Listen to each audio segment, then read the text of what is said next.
the silence was deeper than vacuum. You'd think in space there would be nothing, no echoes, no resonance, but here, aboard the drifted station designated Echo Delta 9, silence wasn't absence. It was pressure. It pressed against your skull like a second skin, pulsed in your bones. Like memory. And in that silence, Commander Rhea Voss stood in the decaying airlock of A station not logged in any star map, not acknowledged in any Terran record, not orbiting any known celestial body. It was just there. Floating in the unmarked dark. Found by accident. Claimed by no one. The expedition logs would call it a derelict. The crew would later call it a trap. But Rhea, the moment she stepped inside, called it wrong. There were no blast marks. No signs of collision. No decomposition of external panels, no tether. Scars from asteroid shrapnel, no thermal bruising from flare storms. It looked intact. Clean. Waiting. As if time skipped this place. As if something decided, long ago, that it should remain. Preserved, like an offering sealed in crystal. She didn't breathe through her nose. The scent was still there anyway, something not quite rot. Not quite metal. Like old breath trapped for centuries. Like lungs that had never stopped. Exhaling. The moment the crew crossed the threshold, the station sealed itself. Not in a hostile way. No klaxons. No defense systems. Just the slow, inevitable shhhht of bulkheads sliding into place like a coffin lid, and the hum of an environment waking up after sleep so long, its dreams had fossilized. They tried comms. Static. They tried reverse egress. Bulkhead override failed. Systems flickered. Not broken, just repurposed. Lights didn't illuminate.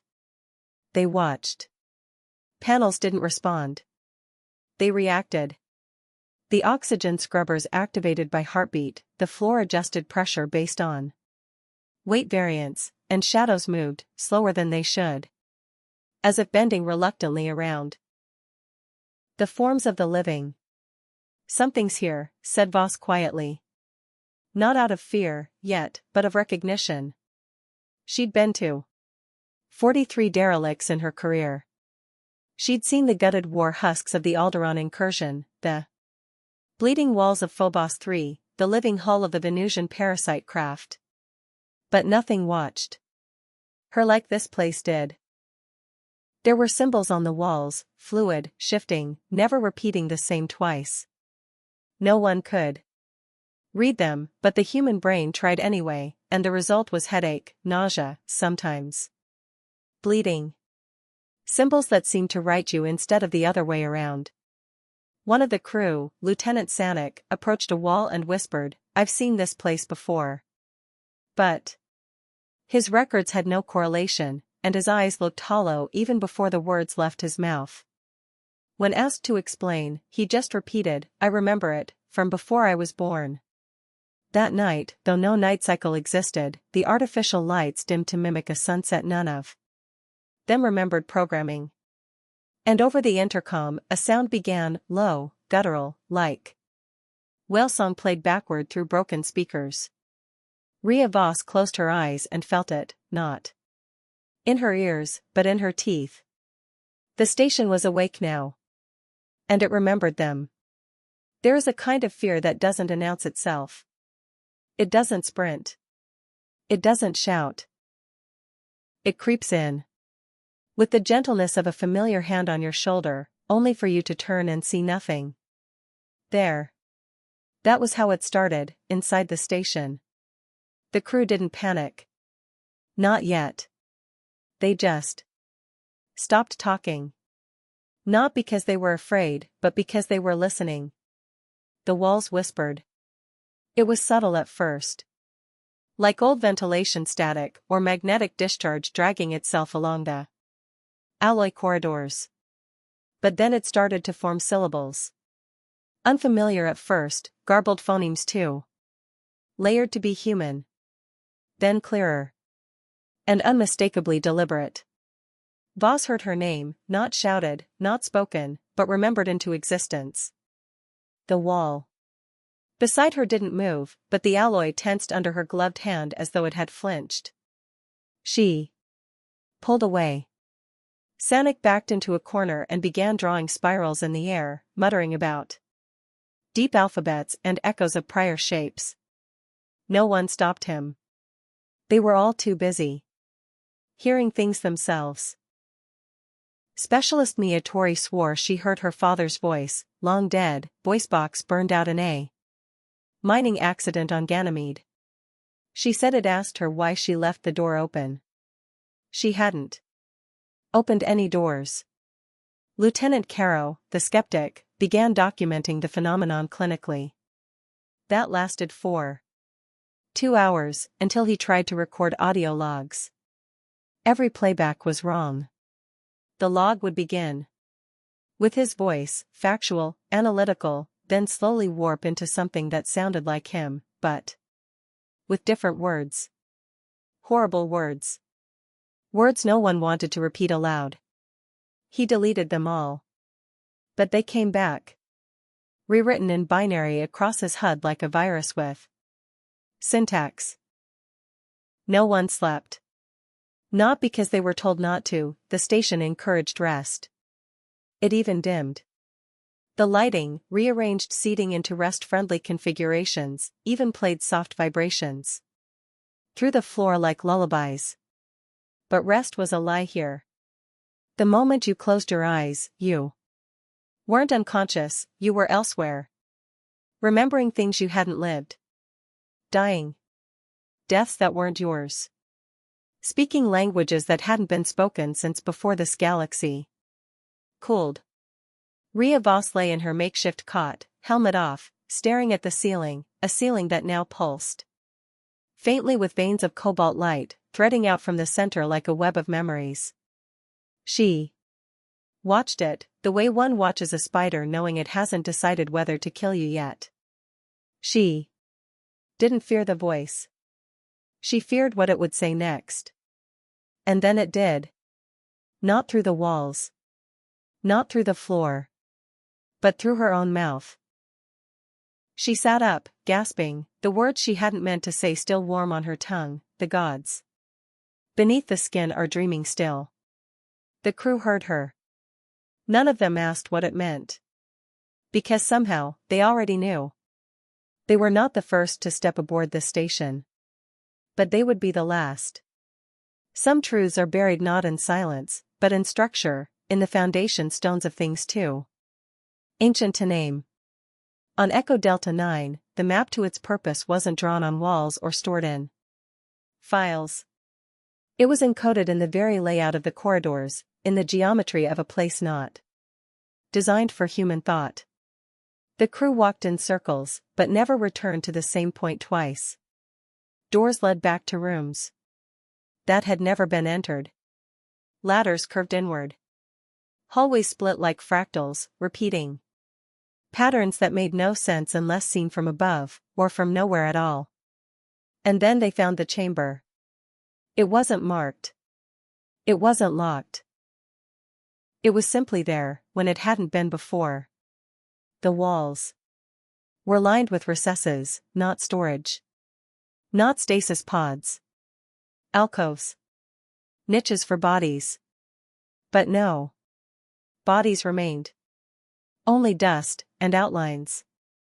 Impressions burned into the metal like shadows after a nuclear flash. Rhea Voss stared at them. They weren't human.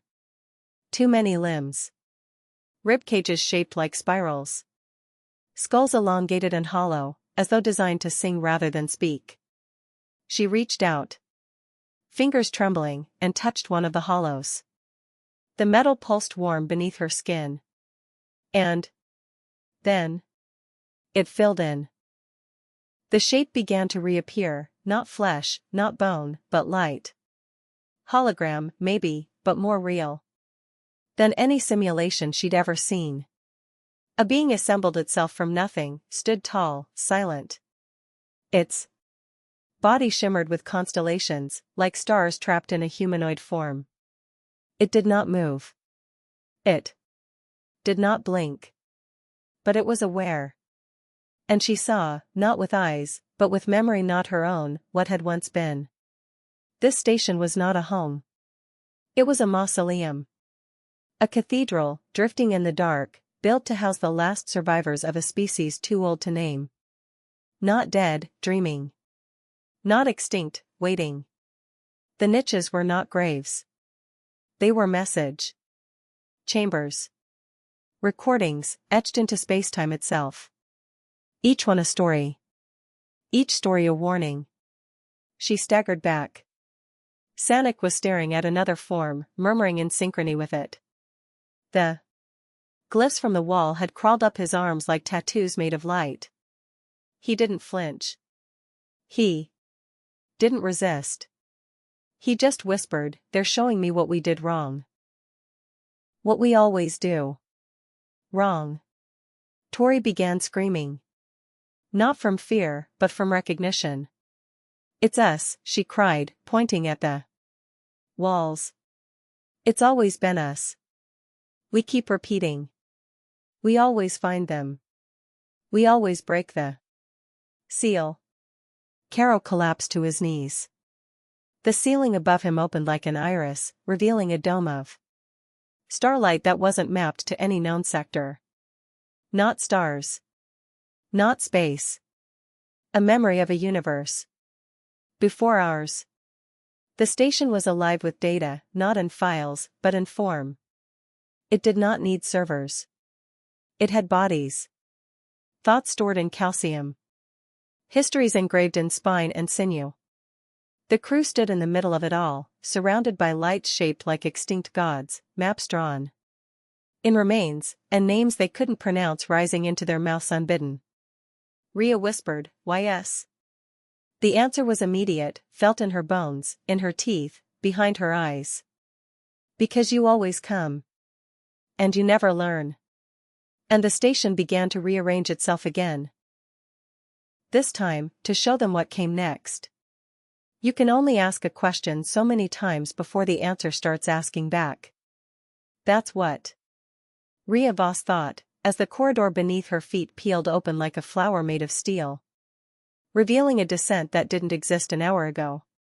Echo Delta 9 wasn't just a station. It was responsive. It shifted, learned, reconfigured, not out of malfunction, but mood. And now, it wanted them deeper. They climbed down in silence, each step cushioned by a membrane-like floor that pulsed faintly. Like something breathing through the architecture. As they descended, gravity bent gently. Almost unnoticeable, as though the station was adjusting the laws of motion itself to accommodate them. By the time they reached the chamber at the base, their instruments were lying. Clocks ticked backward. Heartbeats echoed before they occurred. The room was vast. Not in size, but in depth of sensation. It wasn't large in meters, but it felt infinite. The walls shimmered with geometric veins, circuitry not made of wires, but of biological strands, looping like neural webs across an organ the size of a building. At the center, it hung. Not suspended, held. A mass, dense and impossibly still, like a suspended planet of flesh and crystal, beating once every minute. A heart. Enormous.